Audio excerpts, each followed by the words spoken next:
agencies within the building. So we want to be able to give a warm handoff, if you will. If a veteran comes in and is a little confused on where to find things, to have somebody walk with them. That's going to be really important for us. What can we as a community do to facilitate your objectives? I would say get out there and talk to as many people as possible and let everyone know, because you never know who's a veteran. Again, a lot of our veterans don't wear the cap. We don't wear our pins. And so to be able to say, if you've served or if you know someone that served, there's opportunities and resources at Bothell Patriotic Hall.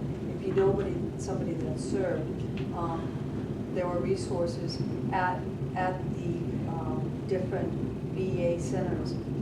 If you're interested in helping somebody that served, there are opportunities at Bothell Patriotic Hall to help those men and women who are coming back from the war, who have served in the past. How far does your department extend to assist the families of some of the veterans returning? You know, it's almost cradle to grave. Our department is responsible for helping develop claims for a veteran. So a veteran walks in and says, I just came out of the military, I have a bad knee.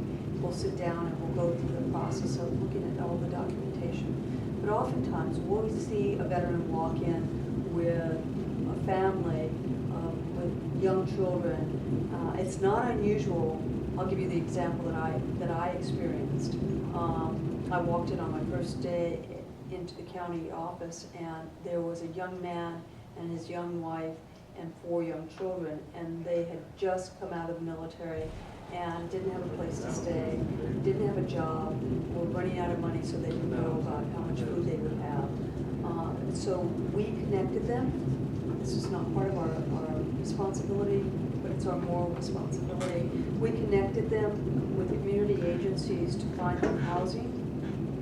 We connected them with a community agency that had food and that had transitional housing, that had clothing for the children, a few toys for the kids. We were connecting them with resources. And we're not the only agency that does that. Obviously, we're here to talk about LA County Department of Military and Veteran Affairs, but I'd like to say that we can't do this on our own. It was through a relationship with other agencies and organizations that we were able to clothe them, feed them, ultimately get that gentleman a job. His wife decided she wanted to go back to work, and she found her job before he was able to find his, so they were able to support the family that much faster. And that's what we're looking for.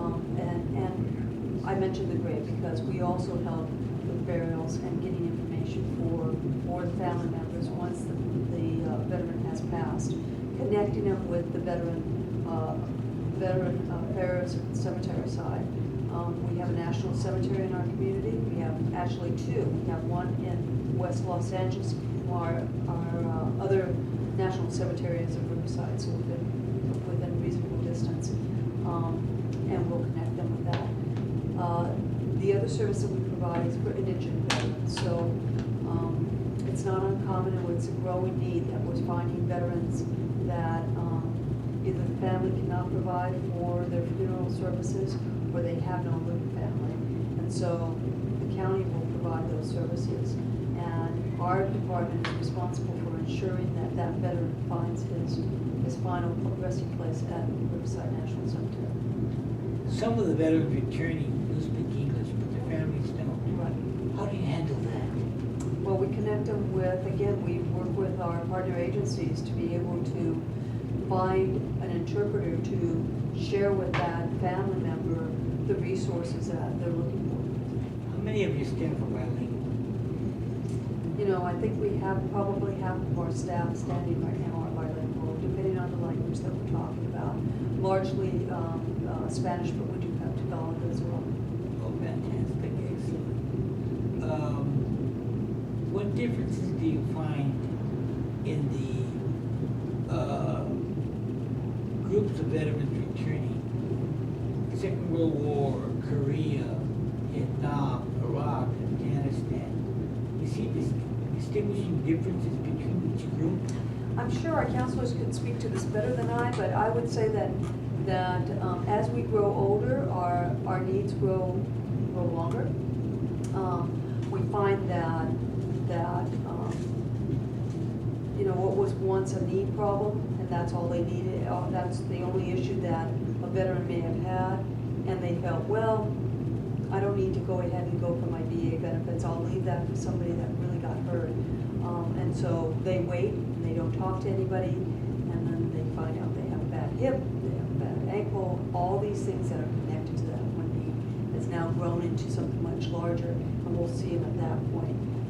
The Vietnam vets, we weren't seeing a lot of Vietnam vets right after Vietnam, but that's starting to grow now.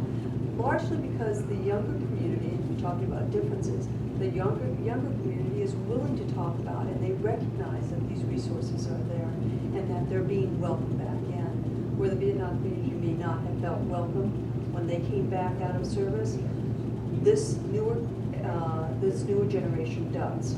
And because of them, we're seeing Vietnam vets that are willing to take that challenge and walk into the doorway of the VA or our offices. You know, I never thought I would do this, or I wasn't sure about this, but my buddy is doing it now, and so I'm going to check it out.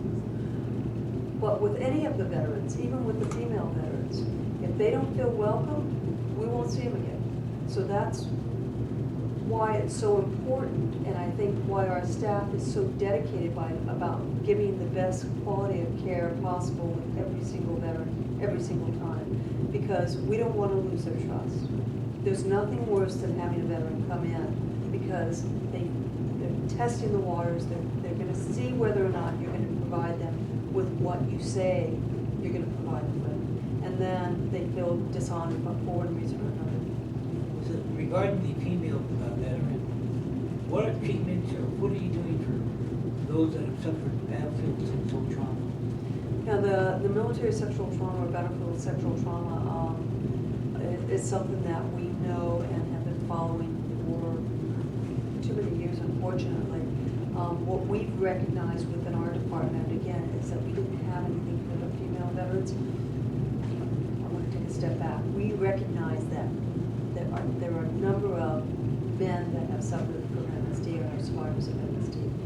We are starting with the female community because the percentage is so much higher. 1 out of every 5 female veterans self-identify as a victim or a survivor of military sexual trauma. If you're a guardsman, that percentage goes to 1 out of every 3. And so with that, we're going to start with that. And we have a relationship again with the Department of Mental Health to have our veterans seen through them. We also have a great working relationship with the Women's Clinic, West LA, and Long Beach that will work with them specifically on the issue, around the issue of military sexual trauma or MST. We also recognize that many of them will feel comfortable only talking to another woman. And so we have a female veteran who is on staff right now as a VIP counselor. VIP is a veteran internship program. So she's in as an intern now, and she's training to be a counselor. At the same time, she's seeing our female vets and anyone who feels more comfortable speaking only to a female. Do you have counseling groups for those women that have suffered female sexual trauma? We want to make sure that what we do well, we do what we do, and we're going to do it well. Let me rephrase that. That means that we are not counselors. And so we have partnerships with organizations and agencies that are counselors, licensed counselors, and psychologists and psychiatrists. So if that veteran feels more comfortable seeing somebody outside the VA system, we have Department of Mental Health. We have partnerships with the Soldiers Projects, who is a wonderful group, nonprofit group that works with pro bono psychologists all across this nation. A veteran can walk in and be assigned to a psychologist and be seen. The only qualifications is they have to be an OEF OIF vet who will see combat. They're not going to be challenged on whether in fact they did see combat. They're not going to be their information is going to be kept in confidentiality as well. And that's true about any a facility or organization that they're going to see. But oftentimes will find veterans that feel a little uncomfortable about seeing the VA. That said, we have those relationships as well, so that the first choice we always say is, have you seen a veteran, a counselor through the VA? Because when they're putting in their claims process, all of that, all their paperwork, all of their documentation is all together. So that's why it makes sense. If that veteran feels comfortable and finds a home there with the VA, great. If they don't, they're not comfortable, they choose not to use that, we have other options as well. Do you find a distinctive difference between those that are National Guard, that were reservists, or active military, when you're returning back from the wars?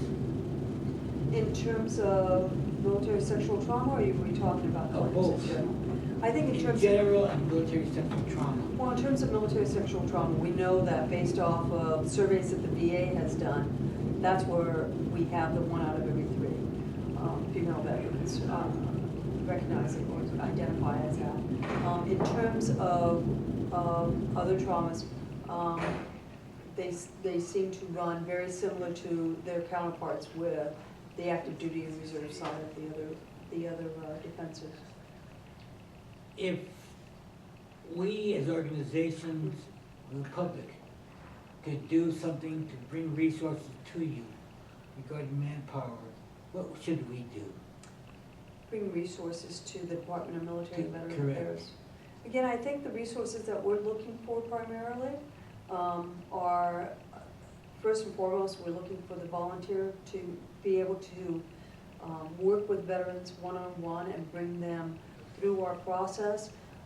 If there are resources out there such as nonprofit organizations that haven't already connected with the county, then that's just a matter of a phone call, giving us a call at our offices. And our office number is 213-765. Excuse me. Our office number is 213-765-9225, and that'll take you to my office. And we would like to talk about and create a relationship for opportunities to meet with veterans in the community as well. Could you please repeat that number for our listening audience? Our number is area code 213-765-9225. You can also find us on the web. With our website is mva.lacounty.gov, or you can find us on Facebook. Just Google Facebook, LA County Department of Military and Veteran Affairs. So if you, the public, want to help a veteran returning back from the wars, please look up on Facebook, call the County of Military and Veterans Affairs, and get involved. Save a vet. Thank you. Thank you Thanks so for much. being here.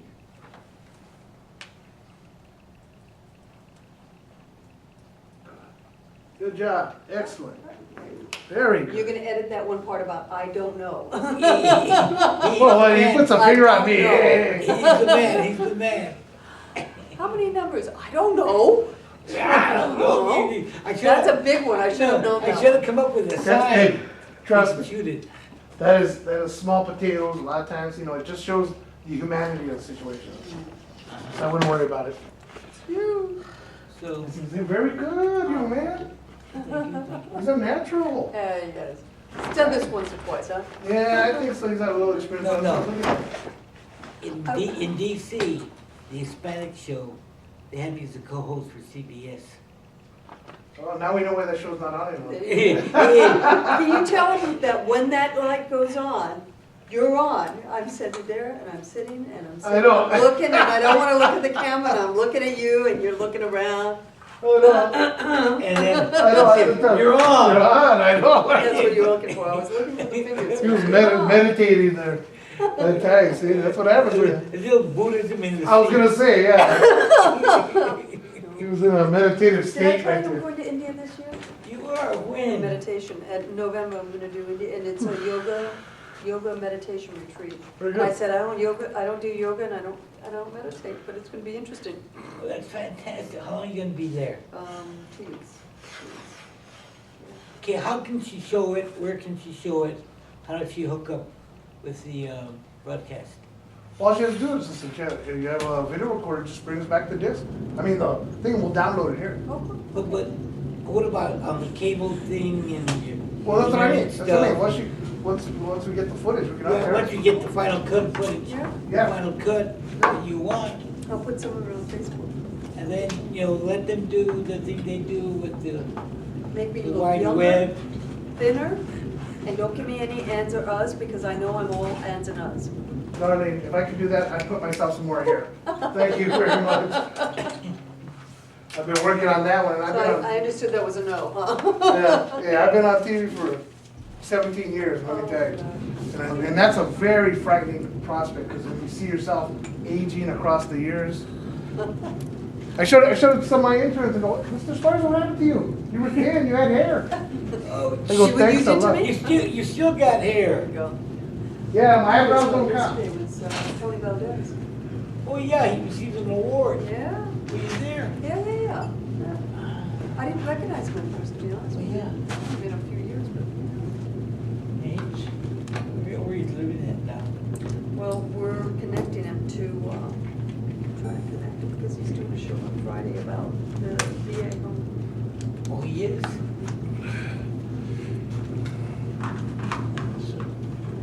When's my next show? What are you doing Friday? The next show's in 2 weeks. 2 weeks? Yeah. Why, you wanna do one once a week or what? Yeah. You like this, huh? Yeah. Is that a good old time? Well, I've got so many people that wanna put their message out there. Okay. I got no problem. Yeah, I think maybe I'll call, chairman of the commission next, and then we'll call the general from Sacramento and bring him on down and put him on the show. Sure. You know, because right now is the time to get the messages out. Yeah, no, I agree. And that's why I see, as we said, because our veteran show has been on hiatus for 3 months. And that's when we were working with Michael Felix, the post commander here at the VFW across the street. Uh-huh. But he gets so wrapped up in doing all his public relations VFW stuff. stuff, Yeah, yeah. so, he hasn't been able to do the show. Oh, wow. And it's really sad because, there's a great need, Yeah. necessity. I think we have to Why go. aren't you doing a show on what's happening with the VA? You wanna do that? It's up to you. public It's your relations. call. Public relations, why not do a? Okay, okay. But no more white shirts, okay? Oh, Can't. With those neon green ties at Yes. that?